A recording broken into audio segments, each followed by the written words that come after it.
Oh, yeah. Very small. When I lived in Roy, I had a cat with 6 fingers. Did you? Yeah. On each hand. All right, if you have a question for Dr. Josh Davis, it's 877-602-9696. Questions about your puppies and your kitties. Please tell us the name of your animal when you call in or text us. We had a full bank of phones, and then 2 of them got lazy and dropped out. So, sorry, 877-602-9696. Jenna is here. Hello. Hi, Jenna. Good morning, Carrie, Bill, and Gina, and Dr. Josh. Morning. Where are you, Jenna? Where are you calling from? Well, I'm driving from Spanish Fork to Salt Lake City into work. So. Okay. What's your question?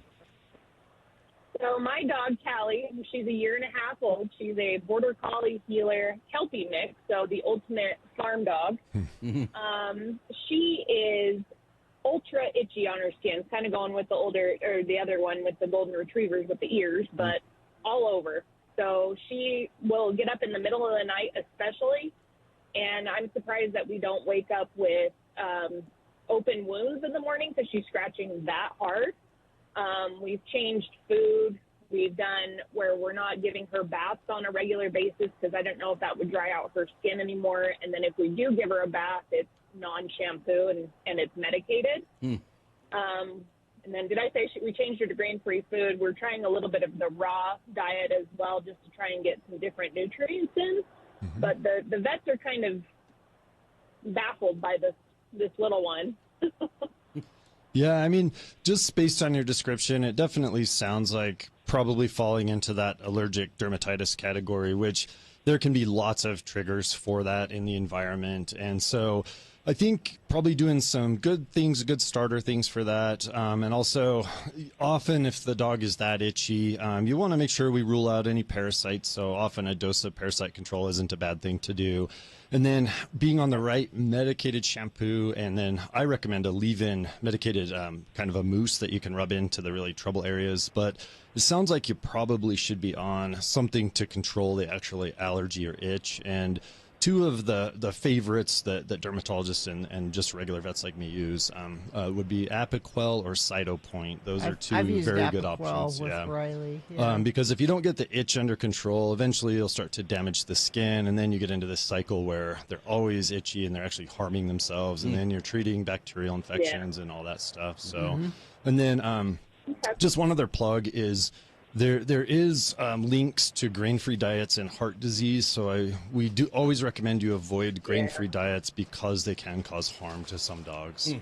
There you go. All right.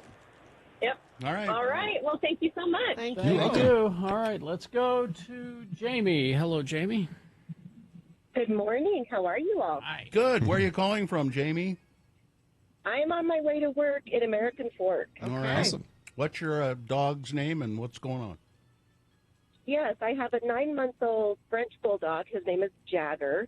And anytime he eats food or a treat, he foams at his mouth so much. Sometimes his mouth gets so full of foam that he actually vomits. Huh. Well, So I'm not sure if that'll eventually go away, or I don't know why he does all that foaming. Yeah, for some dogs, if they are like really excited or really food motivated, they can have a lot of excess drooling, and the big jowl dogs like your bulldogs and French bulldogs, when they're eating, they can just get really into it and they'll kind of froth all of that up. So I would make sure we're not eating too fast, which can lead to vomiting and regurgitation if they're eating too fast, because they'll gulp a lot of air, and then that can perpetuate the problem. But it doesn't sound like a problem per se. It sounds fairly normal for that kind of dog. it's normal disgusting. Yeah. Yeah. When he throws up just a big pile of foam. Yeah. So he may just be gulping a lot of air when we're doing that stuff. So, Gross. yeah. Okay, great. So, just tell him to slow down. Chew your food. Yes. Eat him one kibble at a time. There you go. Yes, really. All right. But no, he's the funnest breed we've ever had. He's got a great personality. They're little cuties. Yeah. Thank you, Jamie. Super fun. Thank you. Let's go to Emma. Hello, Emma. Emma, where are you calling us from today? Hi, I am calling from Midvale. All right. What's your question? So I am currently struggling with trying to deal with some bed bugs, and I have one little kitty. Her name is Tennessee, and I'm wondering if I need to get her checked at all. She hasn't been itchy, but I'm just a little paranoid. So That she can get the bed bugs from your problem? yeah. Yeah, and bed bugs are a nasty, nasty beast for sure. So biggest thing you got to make sure of is that you're getting them cleared out of your environment, and there's lots of resources about that and pest control and everything that way. So and pets could be secondarily affected by that, and there are some very good just all around parasite control things you can do to help mitigate while you're getting the house cleaned up there. One of my favorites for cats, it's called Revolution Plus, and it's a pretty broad spectrum anti-parasite medication. So, but the environment is going to be the biggest thing you got to tackle, so you don't keep having recurrent problems from that, because they can be really tough to get rid of. But if I take Revolution Plus, do I have to? I don't have to worry about bed bugs. Well, I wish they had stuff like that for people. To be honest with you, yeah, I'd take that stuff in a heartbeat. But. All right. Thanks, Emma. Thank you, Emma. Let's go to George. Hi, George. Hey, George, where are you calling from? I am calling from Liberty Wells. I'm on a walk with my dog right now. Okay, Oh, what's nice. up? All right. Well, my dog, Shadow, he's a 1-year-old golden retriever. He woke up this morning with an eye infection in his left eye.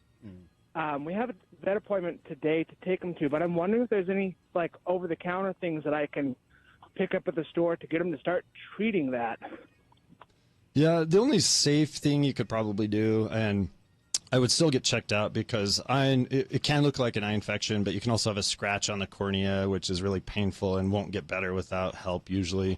Also, they can get things like foxtail weeds in their eyes, all sorts of stuff. So, but you can just get regular saline eye flush just to help kind of gently flush out the goobers that they usually develop. But get seen no matter what, because you don't want to risk an eye that gets worse before you get seen. So get seen today. Shadow for sure. almost sounds like a child there. I know, That's right? amazing. So smart. That would be the chat. All right. All right, thank you. Okay, George. See you, Good luck, George. George. Thank you. Thank you all. Let's go to Mandy. Hello, Mandy. Hey, good morning. Hi. I'm on my way to work. Okay. Go ahead. I'm in Magna. My kitty, his name is Henry Bosworth Furry Fellow. Of course. He's a ragdoll. Uh-huh. And he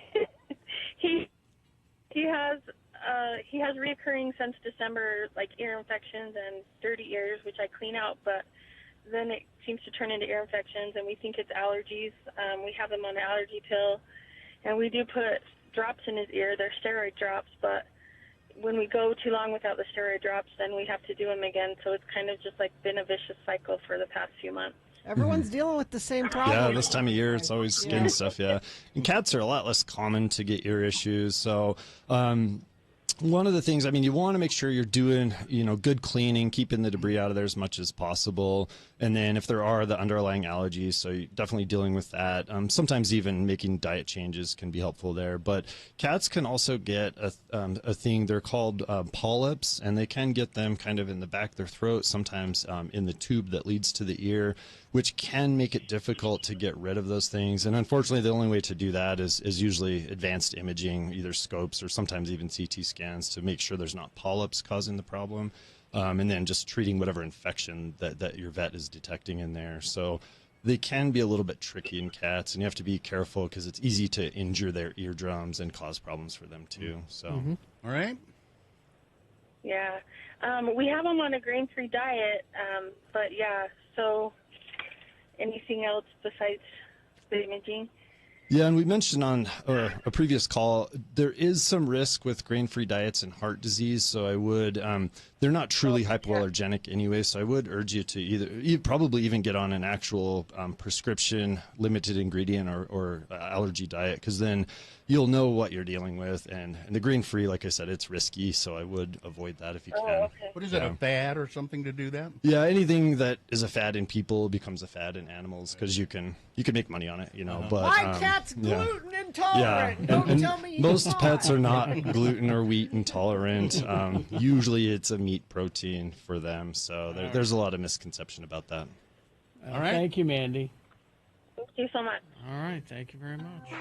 Is that it? That is all the time we have. All right. Dr. Josh Davis, thank you so much. Yeah, thanks you guys. Good to see you. Good to see you. Thank you very much.